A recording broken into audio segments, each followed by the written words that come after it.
Alors, je vais te donner les débuts de phrases et toi, tu les finiras. Ok? Ça peut être très dangereux. Oui, je sais, mais tant pis, je prends un risque. Je prends un risque. Aujourd'hui, les joueurs font très attention à ce qu'ils mangent. Et avant? Beaucoup moins. Non, avant, je pense que, tu sais, les années 80, c'était déjà incroyable lorsque tu avais déjà un coach pour toi. Au départ, c'était un coach pour 3 joueurs. Il n'y avait pas autant de personnes autour. Il est vrai qu'aujourd'hui, c'est devenu, c'est comme des Formule 1. Ils sont préparés, ils ont vraiment tout un entourage qui est assez extraordinaire. C'est-à-dire qu'ils ont le physio, ils ont le coach, ils ont le manager, ils ont le préparateur mental, ils ont aussi le diététicien. Nous, oui, bien sûr, on commençait à manger les pâtes, à faire attention, bien sûr, c'était quand même assez cadré, mais pas autant qu'aujourd'hui. Et puis c'était auto-cadré, non? Enfin, ouais, il y en a qui sont... Moi, j'ai toujours eu un problème de ce côté-là. C'est pas de ma faute si je suis un épicurien, quoi, j'aime bien, mais même encore aujourd'hui, je suis obligé de faire attention parce que sinon tu peux pas jouer, c'est impossible. Aujourd'hui, l'accès aux joueurs pour la presse est très limité, très strict. Comment c'était avant? Avant, c'était strict, mais beaucoup moins vrai, qui sont organisés à avoir leur conférence de presse. Auparavant, tu pouvais peut-être avoir plus une interview d'un joueur comme ça à la volée, où il pouvait balancer 2-3 conneries et ça alimentait un petit peu. La relation journaliste-joueur, elle était plus... Elle était peut-être plus conviviale. Ouais. Elle était peut-être aussi plus dure à un certain moment. Je crois qu'aujourd'hui, on a très peur de dire les choses. On ne dit plus les choses. À cause des médias en masse. Médias en masse. On a peur de dire que le mec, il a mal joué, que le mec, il se comporte mal, que le mec... On protège toujours un petit peu le joueur.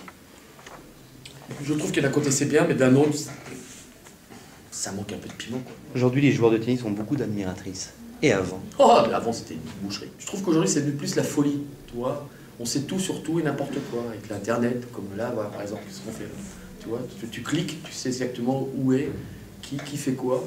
À l'époque, c'était totalement différent. Il y avait vraiment il y a eu des folies à l'époque de bord. Les grands chelems, il n'y avait pas de souterrain, il n'y avait rien, tu étais obligé de passer à l'extérieur. Tu avais un contact avec le public qui était quand même beaucoup plus nature. Aujourd'hui, tous les... Ouais, les gardes du corps. Les gardes du corps, ils sont enfermés, ils font de la sortie, par exemple, d'ici, directement en voiture. Toi, il y a pas de... On les voit pas, on les voit que sur le terrain. Auparavant, c'était de la folie.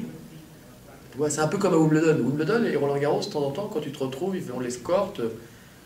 C'est peut-être un... Il n'y avait pas de souterrain, quoi. Ouais, tu vois. Et ça, c'est ce qui manque un peu aussi. Ouais, ça se rapproche un peu avec l'histoire de la presse, finalement. Ben, tout se rapproche. Ouais. Quand tu confines quelque chose à 100%, tu n'as plus du tout d'humanité, tu n'as plus du tout de sensibilité, tu n'as plus du tout de moments où tu peux te marrer ou te dire voilà. C'est pour ça que le Senior Tour il marche bien aussi, parce que nous on est là, on partage des choses avec vous, on se marre, on n'a plus rien à prouver, et c'est ce que veulent un peu voir les gens ici. Aujourd'hui, les contrôles antidopage sont très stricts. Les joueurs doivent prévenir où ils sont tous les jours de l'année. Comment c'était avant? Est-ce que c'était aussi strict? Non, avant c'était pas du tout comme ça. Avant tu étais contrôlé lorsque tu faisais une manifestation, lorsque tu jouais un tournoi, voilà, pof, tu étais contrôlé après, c'était tiré au sort, boum, tu y allais. Aujourd'hui, c'est normal et c'est bien, je trouve. Au contraire, ils sont contrôlés comme tous les autres sports de haut niveau. C'est compliqué, mais bien sûr, ouais. Comme ça. C'est contraignant. Ouais, mais c'est comme ça. Est-ce que tu aurais aimé, toi, que ce soit comme ça de ton temps? De toute façon, que tu aurais aimé ou pas aimé, mais de toute façon, moi j'aurais aimé que c'était comme ça, parce qu'on aurait eu, il y aurait eu des surprises, je pense. Ouais.